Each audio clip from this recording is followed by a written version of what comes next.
خیر یہ پھر ایک علیحدہ بحث ہے. میں اپنے نفس موضوع کی طرف لوٹتے ہوئے آپ کو جوش کی فی الحال ایک آخری نظم کے چند اشعار کی یاد دلانا چاہتا ہوں. جوش کی ایک شاہکار نظم کسان. آپ کہیں گے کہ اس کا فطرت سے کیا تعلق؟ تو میں عرض کروں گا کہ یہ نظم فطرت میں ڈوبی ہوئی نظم ہے. کسان تو اس نظم میں بعد میں آتا ہے، اور جب آتا ہے تو فطرت کا پیکر بن کر آتا ہے. لیکن کسان کے نمودار ہونے سے پہلے جوش نے دیہات کے جھٹپٹے کا جو منظر کھینچا ہے وہ اردو شاعری کے اعلیٰ ترین نمونوں میں رکھا جا سکتا ہے، بلکہ اردو ہی کی قید کیوں لگائی جائے. خیر تو یاد کیجئے اس نظم کا پہلا شعر، جس میں محض چند الفاظ میں بلا کسی فعل کا استعمال کیے ہوئے ایک پورا منظر، ایک پورا ماحول اور ایک پوری کیفیت تعریف کر دی گئی ہے. چٹپٹے کا نرم رو دریا، شفق کا اضطراب، کھیتیاں، میدان، خاموشی، غروب آفتاب.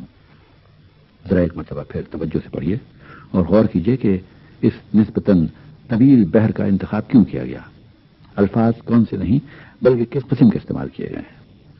کشیدہ اور کھلے ہوئے الفاظ جو ہمارے ذہن پر، ہمارے احساس پر شام کی غنودگی کا تاثر پیدا کرتے ہیں.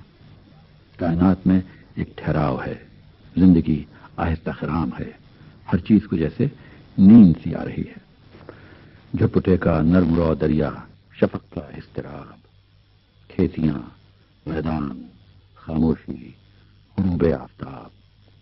اور کیا آپ نے نرم رو دریا، اضطراب، کھیتیاں، میدان، خاموشی، غروب آفتاب.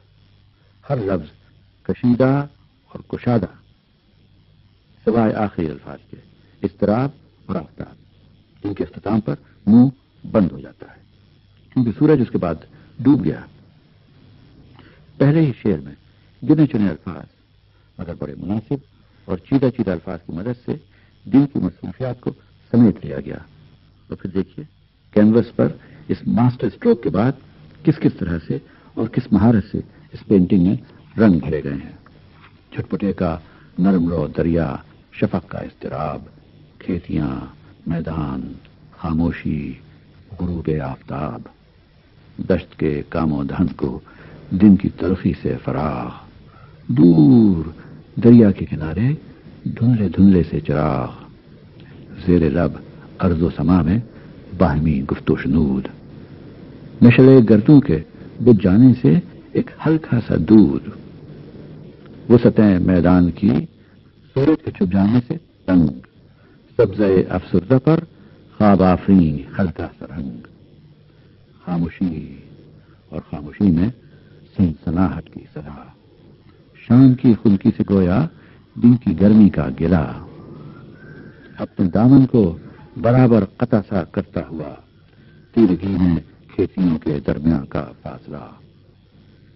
اور خار و خس پر ایک دردانگیز افسانے کی شان، خار و خس پر ایک دردانگیز افسانے کی شان. بام گردوں پر کسی کے روٹھ کر جانے کی شان. دھوپ کی خوشبو میں شبنم کی نمی سے ایک سرور. چرخ پر بادل، زمین پر تتلیاں، سر پر طیور. پارا پارا ابر، سرخی، سرخیوں میں کچھ دھواں. بھولی بھٹکی سی زمین، کھویا ہوا سا آسماں. اور پتیاں مخمور، پتیاں مخمور، کلیاں آنکھ چھپکاتی ہوئی. نرم جاں پودوں کو گویا نیند سی آتی ہوئی. اب اس کے بعد کسان پردہ سینی پر آتا ہے. نظم کیا ہے؟ وائڈ اسکرین پر ایک شاہکار رنگین فلم ہے جس کا ایک ایک فریم جیسے کسی بڑے امپریشنسٹ آرٹسٹ نے اپنے ہاتھ سے بھرا ہے. دیکھیے کیسے موڈ بدلتا ہے اور اس کے ساتھ الفاظ کی صوتی کیفیت بھی. یہ سما اور ایک قوی انسان یعنی کاشتکار، ارتقاء کا پیشوا، تہذیب کا پروردگار. ابھی یہ کلوز اپ نہیں ہے، دور سے اس کی امیج نظر آتی ہے اور فلم ڈائریکٹر الفاظ کی موسیقی سے اس کا آپ سے تعارف کراتا ہے. یہ قوی انسان کون ہے؟ ارتقاء کا پیشوا، تہذیب کا پروردگار. اور پھر جوش نے کسان کی شان میں جو اشعار لکھے ہیں 22 اشعار، ان میں سے ایک ایک شعر مکمل اور معنویت سے مالا مال ہے۔ کسان پر یہ منظم صحیفہ، یہ پوئٹک ٹریٹیز خود اپنی جگہ ایک شاہکار ہے۔ میں جوش کی اس نظم کو فنی اعتبار سے دنیا کی بہترین نظموں میں مثلا مسجد قرطبہ کے ساتھ رکھتا ہوں۔ سنیے ارتقاء کے اس پیشوا، تہذیب کے اس پروردگار کی شان میں 22 اشعار میں سے محض چند شعر۔ کون کسان؟ طفل باراں، تاجدار خاک، امیر بوستاں، یہ ہے کسان۔